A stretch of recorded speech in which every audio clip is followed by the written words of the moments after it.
Hello friends, in the previous video lecture we have seen that the three main components of a transmission system are supports, conductors and insulators.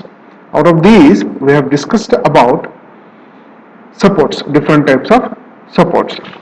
In today's video lecture we will discuss about one more important component of a transmission line, that is conductors.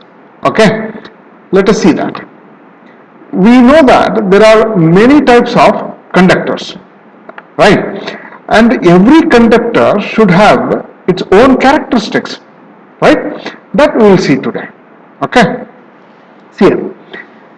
The conductor is one of the most important item because the most of the capital outlay is invested for it.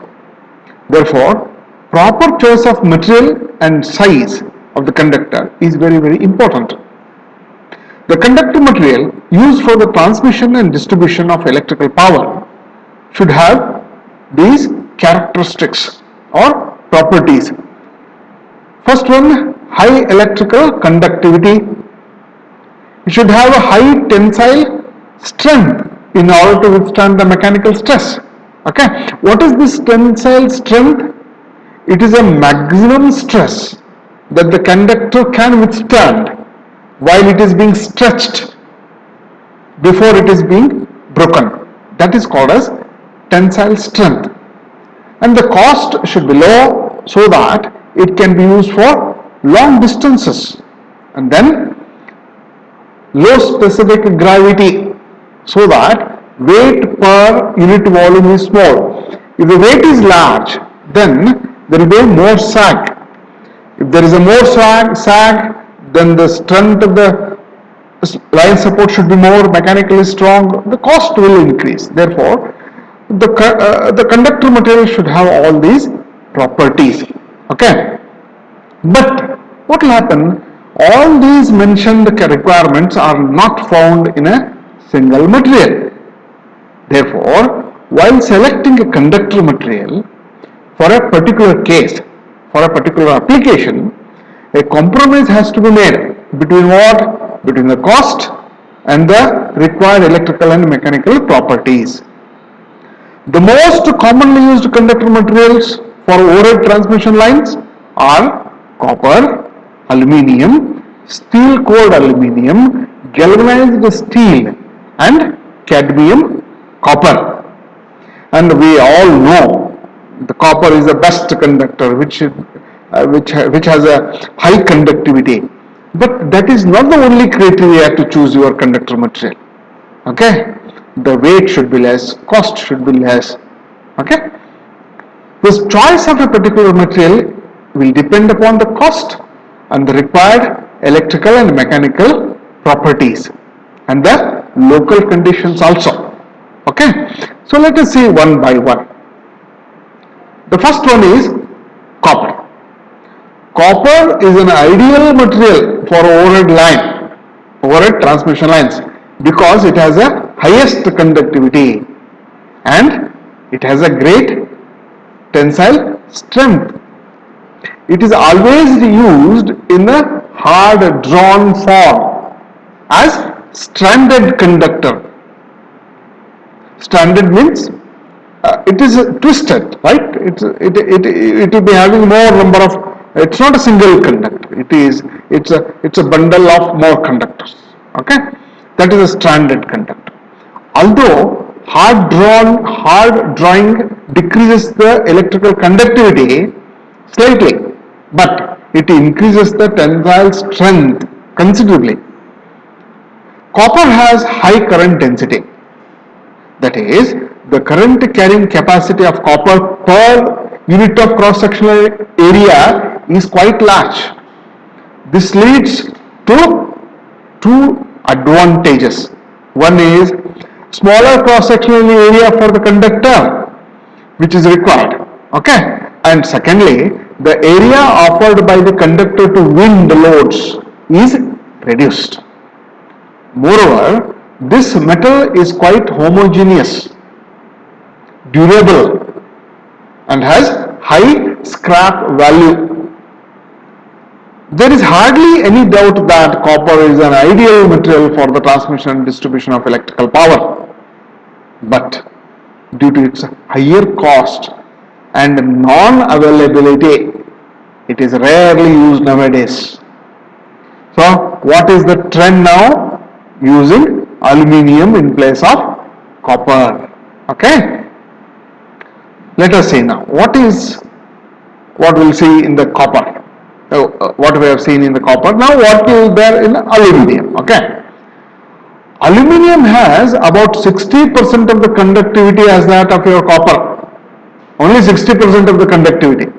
What does it mean? For the same resistance, the diameter of the aluminium conductor is about 1.26 times that of a copper conductor. That means the diameter of the aluminium is greater than the diameter of the copper for the same resistance.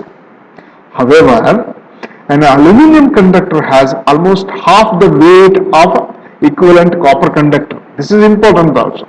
Weight is reduced.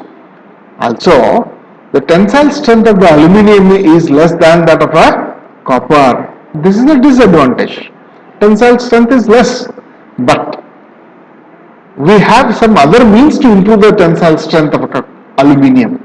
Considering the combined factors of cost, conductivity, tensile strength, weight, etc., aluminium has edge over the copper. Therefore, aluminium is being widely used for a overhead transmission lines. Okay, but not a single aluminium. I'll tell you what type of aluminium we are using. See, this is one of the conductor that is being used for the overhead transmission line. That is called as a steel cord aluminium, that is ACSR. Okay, here we can see you have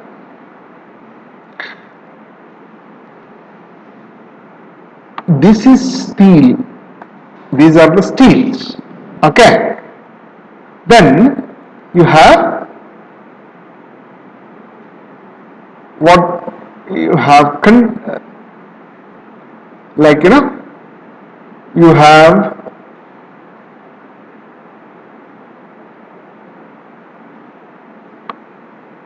what are these? These are aluminium strands and these are steel strands. This is used to increase the tensile strength of a conductor. Okay, due to low tensile strength, aluminium conductors produce greater sag. This prohibits their use for a longer spans and makes them unsuitable for long distance transmission. In order to increase this tensile strength, the aluminium conductor is reinforced with a core of galvanized steel wires. This is reinforcement. Steel is reinforced with the aluminium so that this combined composite conductor is having a higher tensile strength, and it is known as steel cord aluminium and is abbreviated as ACSR, that is aluminium conductor steel reinforced. The aluminium conductor steel reinforced has a larger diameter. It has a larger diameter than any other type of the conductor for the same resistance. Okay, and this will be having some disadvantage also. If the conductor diameter is large, then the more area is exposed to the air pressure or wind pressure, so they will be having a more sag or swing, right? It's having some problems also. Okay, but that will be taken care later on. Next is all aluminum alloy conductor. These are all only aluminum is used.